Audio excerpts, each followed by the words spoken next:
Je suis Dominique Boisclair, coordonnateur des communications. Dans cet épisode, on s'est entretenu avec Mme Christine Pronovo, enseignante en anglais au primaire. L'anglais ici à Saint-Bernard est une priorité. On offre l'anglais dans une formule gagnante. 1 heure d'anglais par jour et ce, dès la maternelle jusqu'à la 6e année.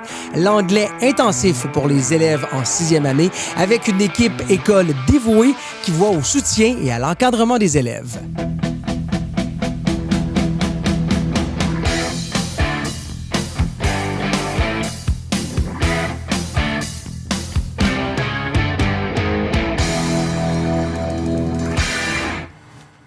Christine Pronovo, enseignante en anglais au primaire. Bonjour. Bonjour. Quel plaisir de t'avoir avec moi pour parler de l'anglais au primaire parce qu'à Saint-Bernard, c'est une priorité.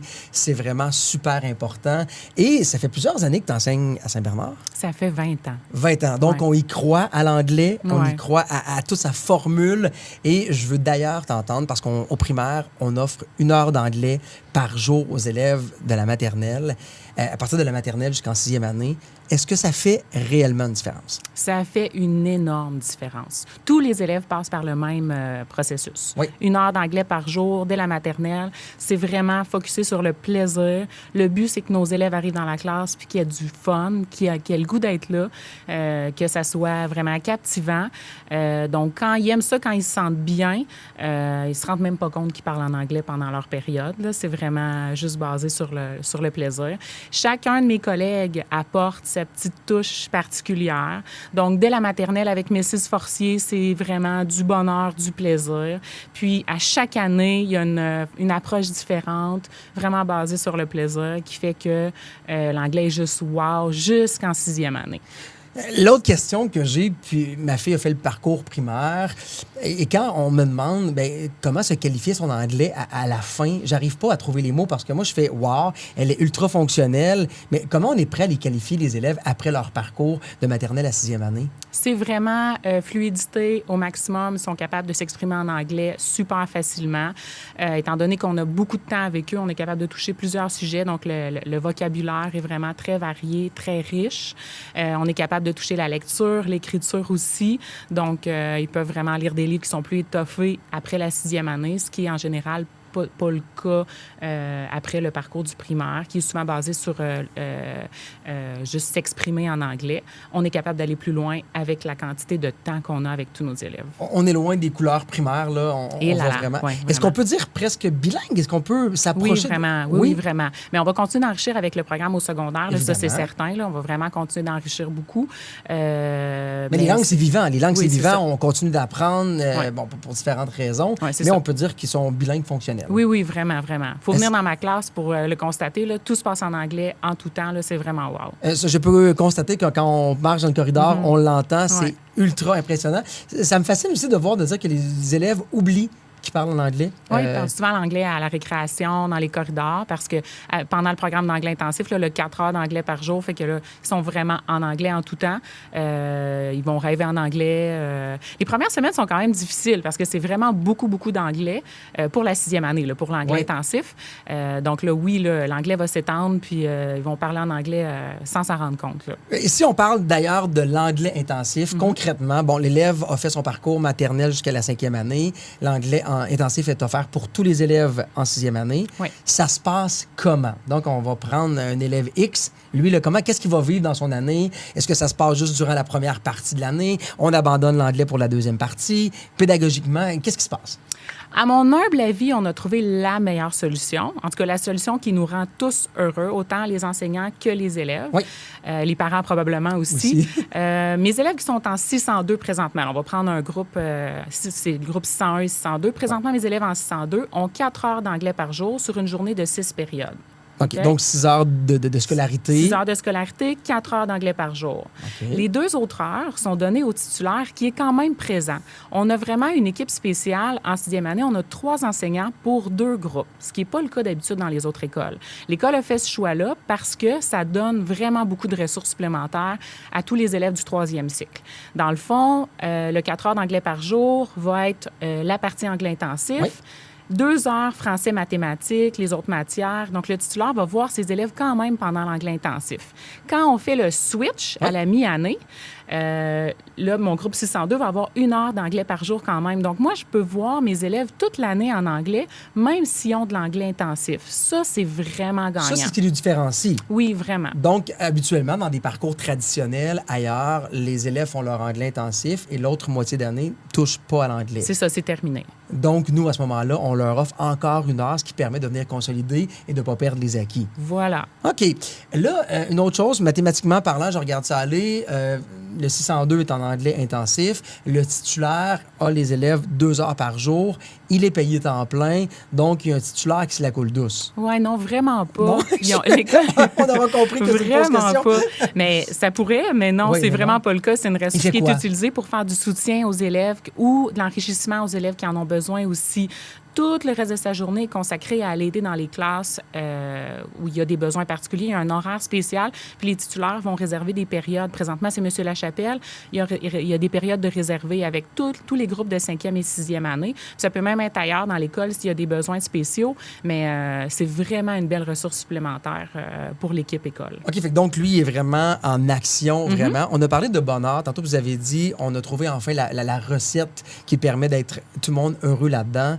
Le bonheur au travail, moi, je pense que c'est important de l'adresser un peu parce que c'est quoi l'impact d'une équipe qui est heureuse dans leur travail, qui semble avoir trouvé la bonne recette? Comment ça se rend et se répercute chez les jeunes? Bien, en fait, c'est la collaboration. Le travail d'équipe des enseignants va permettre d'une belle cohésion ensemble. On travaille ensemble, les 3 titulaires, dans le fond, de 6e année, oui, pour s'assurer que nos élèves sont bien. On se parle tout le temps, on travaille en équipe, on fait des projets communs. Donc ça, c'est vrai. Puis on a plus de temps parce qu'on n'est pas une demi-année. Là. Tout ça fait que ce qu'on fait dans la classe est encore plus agréable. Une autre question, puis je me permets, je reviendrai aux enseignants tout de suite par la suite, mais là, ça me vient de me popper là.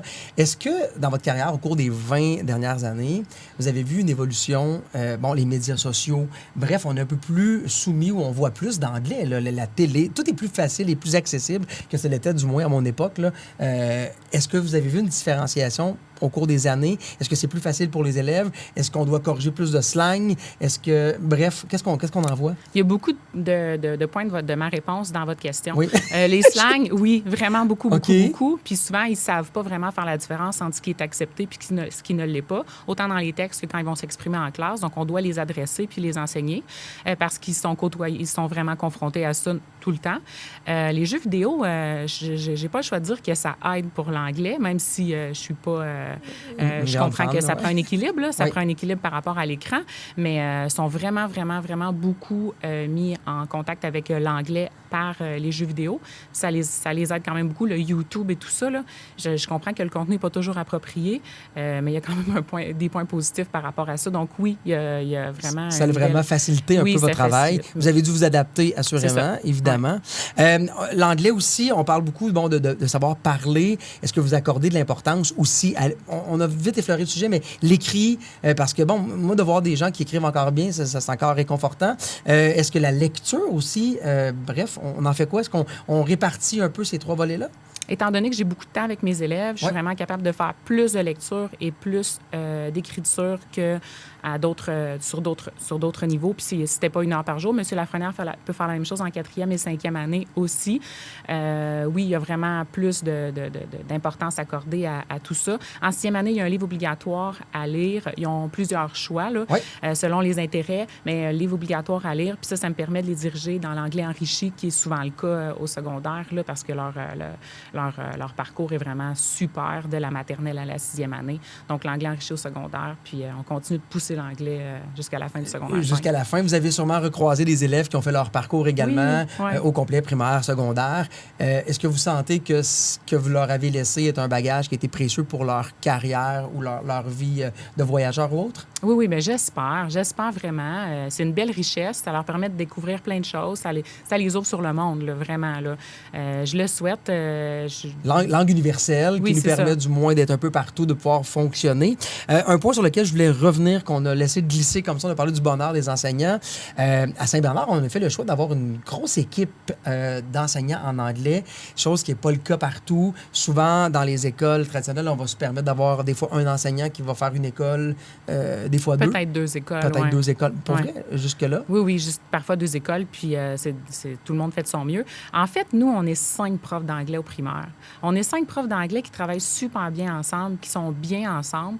Ça nous permet vraiment de partager, de parler de nos élèves en bien, de s'aider pour les faire grandir. On se partage des idées de projets, on collabore vraiment beaucoup ensemble. C'est un beau wow, puis moi, ça me rend vraiment fière de mon école.